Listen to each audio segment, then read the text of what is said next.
Hello guys, संगमित्रस किचनमध्ये तुमचं स्वागत आहे। आज आपण बनवणार आहोत झटपट होणारी छोलेची भाजी।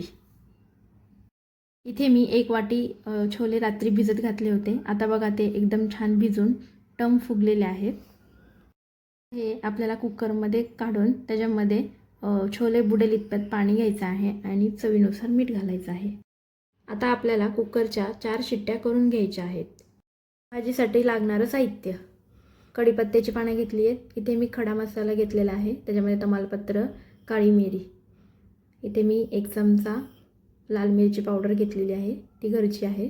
इथे अर्धा टीस्पून हळद, 1 चमचा छोले मसाला घेतलेला आहे, अर्धा चमचा धना पावडर, अर्धी वाटी कसुरी मेथी घेतलेली आहे। कसुरी मेथीने छान टेस्ट येते।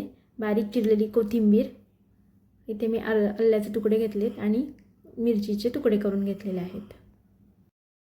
2 चमचे तेल घेतलेले आहे। कांदा आणि टोमॅटो हे आपल्याला तळून घेतलेले आहेत आणि आता त्याचं आपल्याला वाटण करायचं आहे।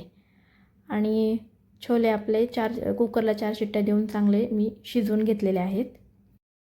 गरम झालेल्या कढईमध्ये आपल्याला इथे 2 चमचे तेल घालायचं आहे। त्यामध्ये तमालपत्र आणि खडे मसाले घालून घेणार आहे। खडे मसाले छान भाजले की यामध्ये आपण टोमॅटो आणि कांद्याचं वाटण केलं आहे ते आता घालणार आहोत। आता याला आपल्याला व्यवस्थित परतून घ्यायचं आहे। छान व्यवस्थित परतून झालं की आता यामध्ये आपण अर्धा टीस्पून हळद घालणार आहोत। 1 ते 1.5 चमचा आपण इथे लाल मिरची पावडर घालणार आहोत। हे चांगलं आता परतून घ्यायचं आहे। यानंतर अर्धा टीस्पून धना पावडर घालणार आहे आणि 1 चमचा छोले मसाला घालणार आहे। थोडेसे आपण छोले मॅश करून घेतलेले आहेत, ते पण आता याच्यामध्ये घालणार आहोत, जेणेकरून आपली भाजी घट्ट होईल। आता या चांगला आपला मसाला झालेला आहे। आता यामध्ये आपल्याला उकळून घेतलेले छोले घालायचे आहेत। छोलेला मसाला लागेपर्यंत आपल्याला हे परतून घ्यायचं आहे व्यवस्थित। आता एक उकळी आणून द्यायची आहे। उकळी झाली की यामध्ये आपल्याला बारीक चिरलेली कोथिंबीर घालायची आहे। कोथिंबीर घालून झाली की आता आपल्याला ही कसुरी मेथी घालायची आहे। कसुरी मेथीने छान टेस्ट येते। आता याला आपण अद्रक आणि मिरचीचा तडका देणार आहोत। हे छान झालेलं आहे।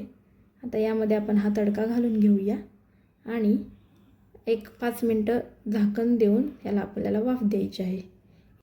अशा प्रकारे आपली झटपट होणारी छोलेची भाजी रेडी झालेली आहे। रेसिपी आवडल्यास संगमित्रा किचनला सबस्क्राईब करा, लाईक करा, शेअर करा, कमेंट करा। थँक्यू।